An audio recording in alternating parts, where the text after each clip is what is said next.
Welcome to Hamburg and to the ELBJAZZ Festival. Although I have to say, you live here now in Hamburg for you've been living here for a couple of years now. About 4, maybe 4 or 5, I can't remember. It goes quick, doesn't it? But we spend about 3 to 4 months every year here, and then we go backwards and forwards to England. So our dog's very lucky because he's on his 3rd passport, so he's a much-travelled boy. So German, of course. Our dog is German, of course. So he barks in German. Oh yeah, he's bilingual. So, but what about your German then? It sounds terrible to say, but we are pretty full on because here I'm doing this work. I do a lot of film work and and all these, and I've got a new band that we're launching called Blue Touch Paper. So I get up in the morning and start, and then we don't really finish before midnight or 1 o'clock, and there's a studio in the house, and I've got a mobile studio. So that's, in simple terms, you will say, yeah, what's the problem? And in hard terms, well, where's the time? I've got a long list of people that I should have rung and spoken to, and it's really quite difficult, but I will somehow. You're arranger and composer, or composer and arranger for the Hafen Symphony, which is a special project together with the NDR Big Band.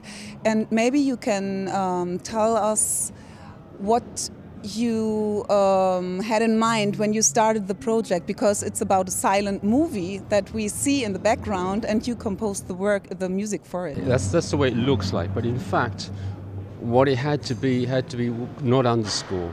Underscore, I understand, that's what I do. But this was 50-50, so 50% film, 50% band. And in order to make that happen, you're playing it differently. You're stronger with the music, and you have to make room for all the players. Otherwise, what are they doing? They may as well just play the notes. Anybody can play the notes. It's about the band, it's about the film. What was interesting in the film is Theo Jansen, who directed it, is that we had access to all this incredible film from 1925. And in fact, the title we ended up with was Hamburger Harbour, 1925 to the present day, sound and visual. That's what we ended up calling it, because it was better than a symphony, because it's not really a symphony. And what it was kind of cut into parts. And so there are lots of areas that were, for instance, before the war, when they were building and had cruise ships coming here. You have a whole thing of the cruise ships being made. You have then people on the ships. There's a whole sequence with children. All the fun. I said, well, we have to have a storytelling. Just as you would in a film, you have to do it on a stage.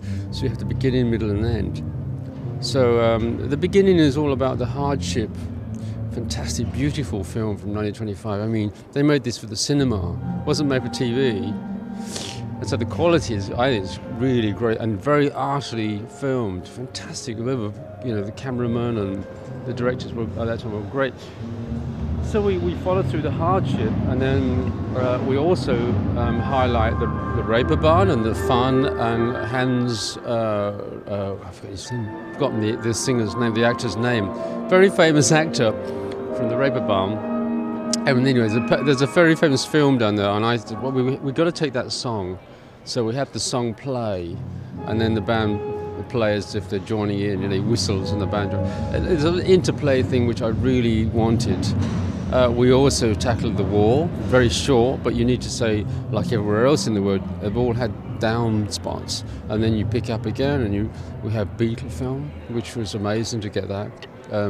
And because in England we say this is where they paid their dues. In other words, they learnt their craft in Hamburg, mostly. And when they came back, they were superstars, and the players went mad like everywhere else. And that's what that section's about. You're coming back to a place they knew very well. And then we followed it through in all kinds of ways. We've got some abstract things about cranes, and when the containers first started up, they were taking away a lot of the other work, disappeared. Lighterman. I grew up near docks in London, and my first job was a shipping office. So I very much understood where we're coming from. I understood all of the, and it's beautiful, but the films are Well, unbelievable. The access we had to these films was just unbelievable. If we think of silent movies, you know, we always think of one single pianist who's accompanying the movie, but here you have a whole orchestra that you're really familiar with. What was the charm about the orchestra in this sense here? Well, the starting point is you don't think about the solo piano player. Anything that's happened before, you forget. You know, it's a bit like arranging. You cannot think about anything that other people have done. If you've got a book in your head, throw it away, because otherwise you're going to go nowhere. So I come from rather a strange direction, so I never studied like some people do. I don't have any of that in my head. If I see something that I really like, then I'll write it, and I'll see, well, does it move me? It's this bit. This bit has to play its part, but this is the bit that matters. So if I'm being moved in a way, then I will carry on. But I never think about what's gone on before, because we're in the 21st century. We're somewhere else, and that's what's so exciting now. We've got so much to look forward to and explore. I hope you have wonderful more years in Hamburg. Thank you very much indeed, sir. Thank you very much. Thank you.